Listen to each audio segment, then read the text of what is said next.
Enfim, um pouco de luz sobre a ciência e a educação no Brasil. O presidente Lula se encontrou com reitores de universidades brasileiras, junto com o ministro da Educação, Camilo Santana, e disparou: estamos saindo das trevas.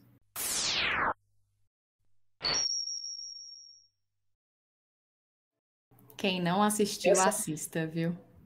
Legal, essa pauta que eu trouxe por sugestão da própria Mila, que é uma pauta fantástica que a gente precisa falar, né? A Mila, ela é pesquisadora, ela trabalha com divulgação científica, ela acompanha de perto a dor e o sofrimento dos pesquisadores aí com o CNPq, que não...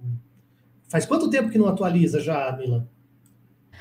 Desde 2013, é um número que está na ponta da língua. Quase 10 anos sem reajustar o valor da galera que faz pesquisa no Brasil, né? Da base da ciência brasileira. Base da ciência. Vamos lá. Lula recebe reitores de universidades e institutos federais de ensino superior. O presidente prometeu fazer encontros anuais e se empenhar para tirar as universidades do que chamou de obscurantismo. O presidente Lula recebeu nesta quinta-feira, 19, reitores de universidades e institutos federais de ensino superior.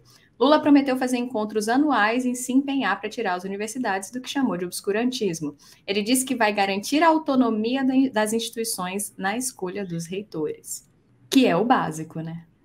É o que a gente espera, né? E aí eu tô com um trecho aqui, a gente tirou do site da UOL, do canal da UOL no YouTube, mas são trechos da fala dele nesse encontro, nessa reunião. Tenho orgulho de ter vivido um momento em que a gente mais acreditou na educação.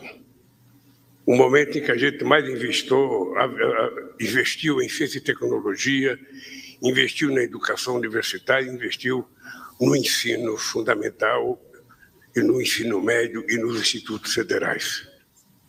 Por uma única razão. É que não existe na história da humanidade nenhum país que conseguiu se desenvolver sem que antes tivesse resolvido o problema da formação do seu povo. Então, nós estamos começando um novo momento. Eu sei do obscurantismo que vocês viveram nesses últimos 4 anos e eu quero dizer que estamos saindo das trevas para voltar à luminosidade de um novo tempo. Eu comentei com... Você quer falar, por favor? Pode falar, por favor.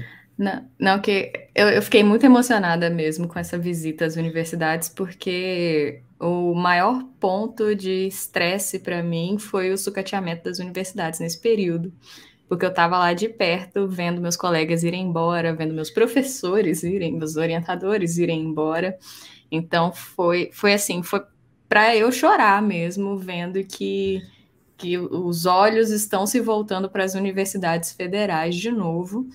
E teve 2 pontos que eu comentei com o Tássio que foram os principais dessa reunião. Primeiro, reforçaram o compromisso de reajustar as bolsas, que, como o Tássio falou, não são reajustadas há quase 10 anos, né?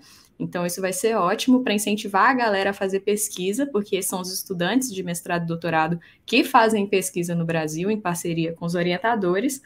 E a outra coisa que para mim foi o símbolo dessa reunião, de fato, para vocês entenderem de onde que a gente saiu, para onde que a gente chegou, o Lula homenageou o reitor, o ex-reitor, né, da Universidade Federal de Santa Catarina, que, se vocês não sabem, não sei se o Meteoro já comentou sobre isso, mas ele cometeu suicídio foi em 2017 ou foi 2018, eu acho, porque ele foi investigado e preso de maneira bem teatral, midiática. Ele chegou na prisão, ele foi encarcerado mesmo, passou por todo aquele processo de encarceramento, por uma investigação que ainda estava em andamento sobre mau uso de verbas. Então, assim, se o Tássio me permitir, eu vou querer ler um parágrafo de um texto que ele escreveu, esse reitor, logo depois que ele foi preso, que, para mim, marca muito o que estava acontecendo nessa época. Pode ser. Você quer ler agora ou você quer ver o trecho do Lula primeiro falando sobre ele? Pode botar o trecho, então, primeiro, depois eu leio. Aí as pessoas já vão entender um pouquinho melhor. Sim. A coisa que eu queria falar para vocês é que hoje a gente está comemorando 5 anos e 4 meses de uma aberração que aconteceu nesse país, que foi a morte do reitor Luiz Carlos Canceller.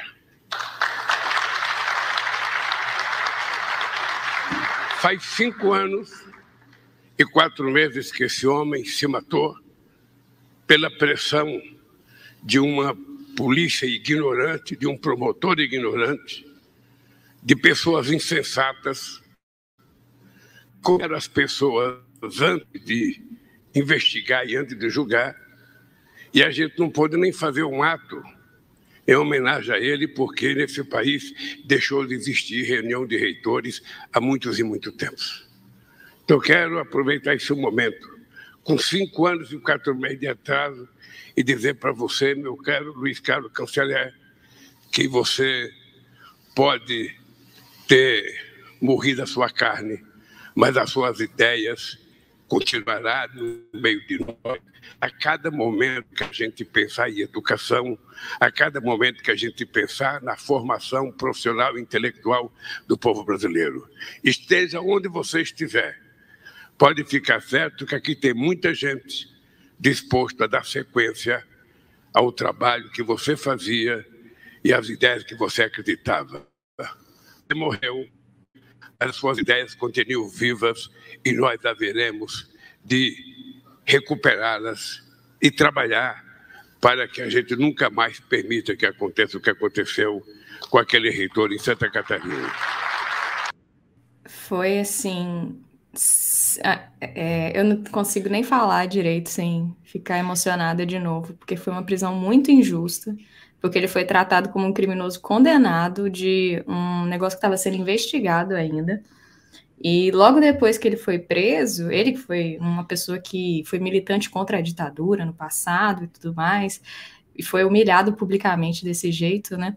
Ele escreveu um texto, acho que foi para o Globo, depois eu posso colocar a fonte aqui, mas eu selecionei o parágrafo, diz assim: no mesmo período em que fui preso, levado ao complexo penitenciário, despido de minhas vestes e encarcerado, paradoxalmente, a universidade que comando desde maio de 2016 foi reconhecida como a 6ª melhor instituição federal de ensino superior brasileira. Então, ele estava fazendo um excelente trabalho na época e foi humilhado publicamente, não sei, talvez numa missão de mostrar que as universidades são grandes vilões de alguma maneira. Não sei, sinceramente, o que motivou essa humilhação pública, né? O que motivou isso foi a descompensada total que a Operação Lava Jato teve nesse país e os reflexos dela em operações adjacentes e em outras operações que foram acontecendo ali na esteira ou no mesmo tempo.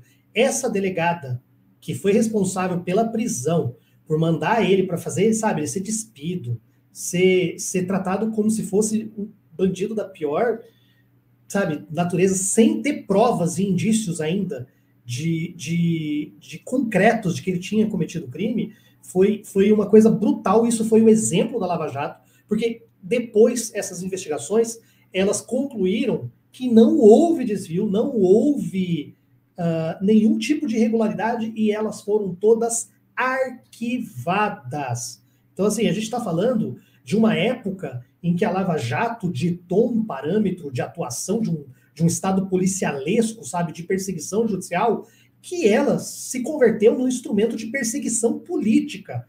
O reitor, como bem disse a Mila, tinha um perfil de ex-militante, de uma pessoa que se manifestava contra alguns abusos, era a favor dos direitos humanos, era a favor de uma sociedade mais justa, mais desigual, e por isso, dentre outros fatores, foi alvo disso. Eu vou deixar aqui uma recomendação de um vídeo, eu trouxe aqui para vocês. Isso aqui, ó, é a thumbnail de um canal chamado Revolução Comunista, um canal muito bom, do Isaac Varzinha, um amigo meu. Ele é jornalista, ele mora lá em Santa Catarina, e tem esse vídeo no canal dele, que ele conta essa história. Gente, é de arrepiar. Recomendo muito que vocês assistam esse vídeo. É muito bom. Ele explica muito bem toda essa situação e esse show de horrores que acabou ocasionando aí